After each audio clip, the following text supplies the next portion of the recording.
Pemilu 2024 ini punya karakter yang sedikit berbeda dibandingkan pemilu-pemilu sebelumnya. Salah satunya adalah besarnya undecided dan juga swinging voters. Buat swing voter atau mereka yang belum menentukan pilihan, rekam jejak menjadi penting dan pertimbangan di dalam menentukan pilihan. Terkait dengan soal rekam jejak paslon 2 perlu kita kritisi, perlu kita dalami lagi, dan Pak Jokowi sendiri sebagai presiden juga sudah mengungkap apa-apa saja yang menjadi rekam jejak dari lawannya waktu itu, yakni Prabowo. Nah, sementara yang lain kita tidak melihat ada skandal-skandal, ya, baik itu misalnya paslon nomor 1 atau paslon nomor 3. Karena itu, tugas penting para pemilih adalah memastikan Jangan buru-buru menentukan pilihan bukan hanya kandidat yang dipilihnya itu menjadi juara, karena kita suka dengan goyangannya, kita suka dengan tari-tariannya, kita suka dengan gemoynya. tetapi juga bahwa ide-ide progresif dalam perbaikan politik mesti bisa diwujudkan. Bisa membawa bangsa ini untuk menaklukkan korupsi, karena ini adalah musuh kita bersama.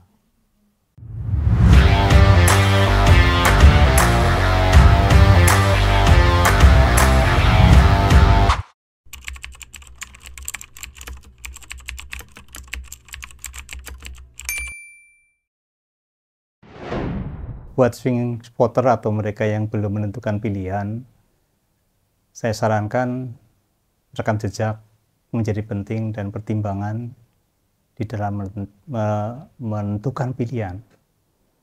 Sekarang saya penulis hitam putih Ganjar, saya sudah sajikan dalam buku itu bersama 9 penulis yang lain bagaimana Ganjar melakukan inovasi dan tentunya komitmen untuk memberantas korupsi dan berbagai inovasi untuk mendorong perubahan birokrasi. Salah satunya tentunya dalam konteks melayani masyarakat. Banyak inovasi yang bisa digali dari rekam jejak di buku hitam putih Ganjar, karena semua berbasis bukti dan data BPS, sehingga saran saya salah satunya adalah coba kalian baca buku hitam putih Ganjar. Hampir semua sektor sudah dikembangkan dengan berbagai inovasi dan layanan yang transparan. Dan salah satunya pelayanan yang cepat, mudah, murah, dan tepat. Itu saya kira yang saya tulis di dalam buku hitam putih Ganjar. Saya kira itu. Makasih. Pemilu 2024 ini punya karakter yang sedikit berbeda dibandingkan pemilu-pemilu sebelumnya. Salah satunya adalah besarnya undecided dan juga swinging voters, bahkan 5 hari sebelum pencoblosan 14 Februari nanti. Ini sebenarnya tidak terlalu mengherankan. Pertama, karena memang jumlah pemilih muda itu cukup signifikan. Kedua, pemilih muda ini secara general punya pengetahuan politik yang lebih bagus. Lalu yang ketiga adalah karena memang gejolak politik belakangan memberi dinamika pada apa yang terjadi sehingga tidak ada satu kandidat pun yang dominan. Saya hampir-hampir meyakini bahwa pemilu ini akan berlangsung 2 putaran, dan dengan begitu kita bisa mengatakan bahwa kandidat yang memiliki sumber daya luar biasa, dukungan ekonomi, dukungan politik, dukungan media, itu tidak lantas secara otomatis akan mendapatkan preferensi pemilih yang paling tinggi. Kemudian yang berikutnya adalah apa yang perlu dilakukan oleh pemilih. Saya pikir kita sudah memahami bahwa makin lama pemilih muda itu makin cerdas. Saya tidak terlalu sepakat dengan pandangan yang mengatakan bahwa karena rata-rata pendidikan masyarakat Indonesia itu tergolong rendah, itu berarti bahwa pemahaman politik mereka juga rendah.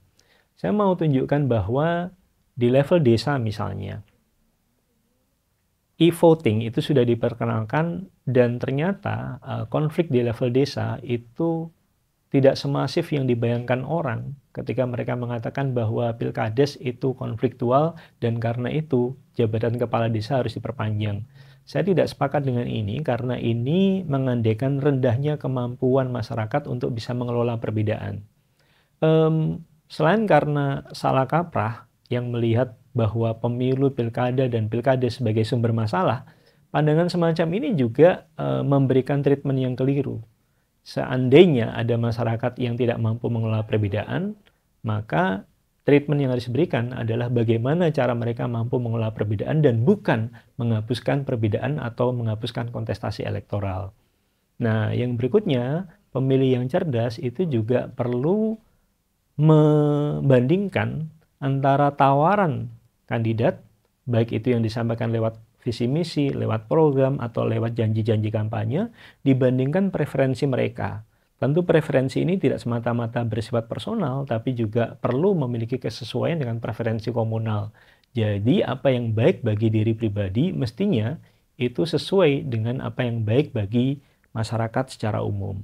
Kalau ini dilakukan, bukan hanya kita akan mendapati hasil pemilu yang lebih baik, tetapi diharapkan bahwa political efficacy, ya, efektivitas pemilu dalam menghasilkan perubahan politik itu akan berjalan lebih baik. Kenapa demikian?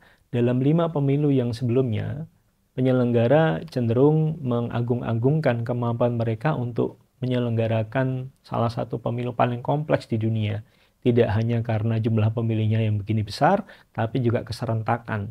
Tetapi kenyataannya, bahkan setelah kita menyelenggarakan 5 pemilu di era reformasi, ya, perbaikan-perbaikan politik belum terjadi secara signifikan, dan bahkan demokrasi kita cenderung mengalami kemerosotan.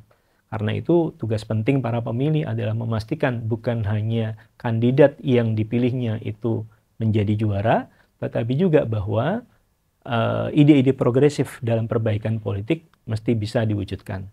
Begitu.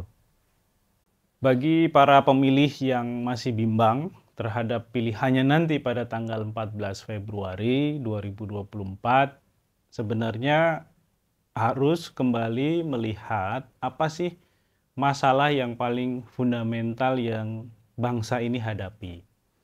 Nah, dari sisi saya, masalah utamanya adalah korupsi yang masih merajalela, bahkan kian menguat setelah lembaga kepresidenan, dalam hal ini Presiden Jokowi, menggunakan berbagai instrumen kekuasaan yang ada, termasuk mendesain kebijakan anggaran yang ditujukan secara langsung maupun tidak langsung bagi pasangan calon tertentu. Dalam hal ini karena ada anaknya yang ikut di dalam kontestasi pemilu 2024, tentu yang diuntungkan adalah paslon 2. Nah, rekam jejak terkait dengan masalah korupsi, problem-problem yang berhubungan dengan korupsi di Indonesia, saya kira ini yang harus menjadi ukuran bagi kita untuk menentukan kita akan memilih siapa, suara kita akan berlabuh kemana.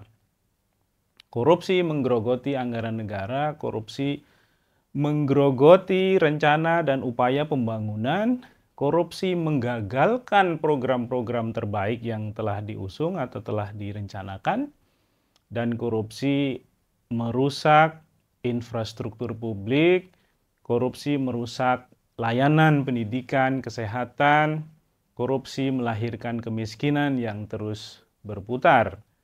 Oleh karena itu, ini adalah catatan penting bagi para pemilih yang masih ragu, masih bingung, masih bimbang untuk menentukan presiden seperti apa yang akan dipilih pada 14 Februari besok. Terkait dengan soal rekam jejak para paslon yang ada, saya dalam posisi ikut dalam gerakan salam 4 jari, di mana dalam posisi saya tidak akan memilih paslon nomor 2 karena ada rekam jejak di sana yang perlu kita kritisi, perlu kita dalami lagi, dan tentu diskusi-diskusi mengenai rekam jejak paslon 2 itu sudah banyak. Ya, rekam jejaknya sudah banyak dipublikasikan, sudah banyak diungkap oleh berbagai media, pemberitaan, bahkan dalam debat Capres pada pemilu 2014, 2019, Pak Jokowi sendiri sebagai presiden juga sudah mengungkap apa-apa saja yang menjadi rekam jejak dari lawannya waktu itu, yakni Prabowo. Nah, selain itu, yang saya lihat juga penting untuk dicatat ya di dalam konteks ini, siapa yang paling tidak merusak ke depan, itu juga harus dilihat bagaimana integritasnya sebagai calon pejabat publik. Dalam konteks Prabowo sebagai Menteri Pertahanan, hari ini kita sudah mendengar ada upaya penyelidikan yang mulai dilakukan oleh otoritas anti korupsi di Uni Eropa terhadap deal kontrak pengadaan pesawat tempur Mirage 2005 yang dibeli oleh Indonesia, dalam hal ini oleh Kementerian Pertahanan, dalam hal ini ditandatangani oleh Prabowo Subianto sebagai menteri.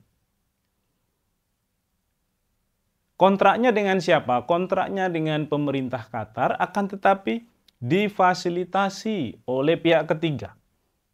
Pihak ketiga ini ada dua, satu dari Ceko, yang kedua dari Jordania. Nah, pengadaan Mirage 2005 sendiri sebenarnya sudah melanggar ketentuan yang ada di Indonesia.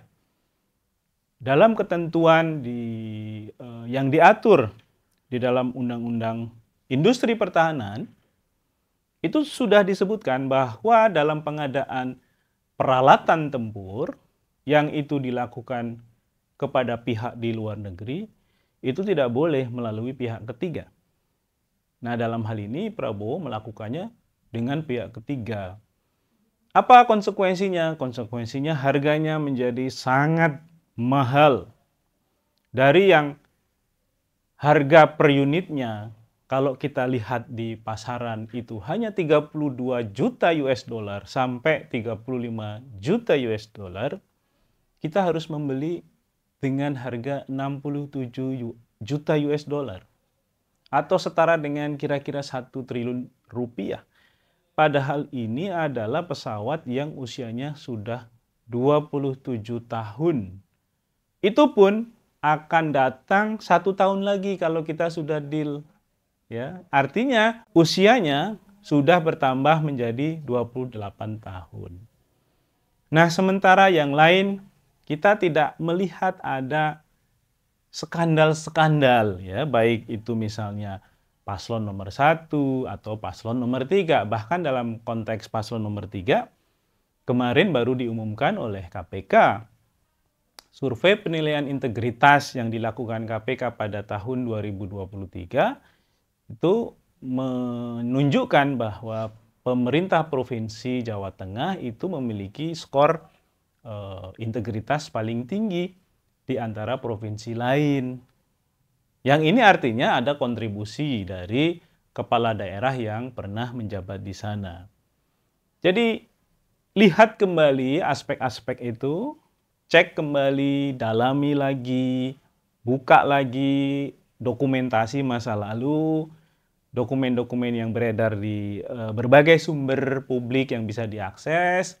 Jangan buru-buru menentukan pilihan karena kita suka dengan goyangannya, kita suka dengan tari-tariannya, kita suka dengan gemoynya, akan tetapi kita justru ingin mendapatkan seorang presiden dan calon wakil presiden yang bisa membawa bangsa ini untuk menaklukkan korupsi.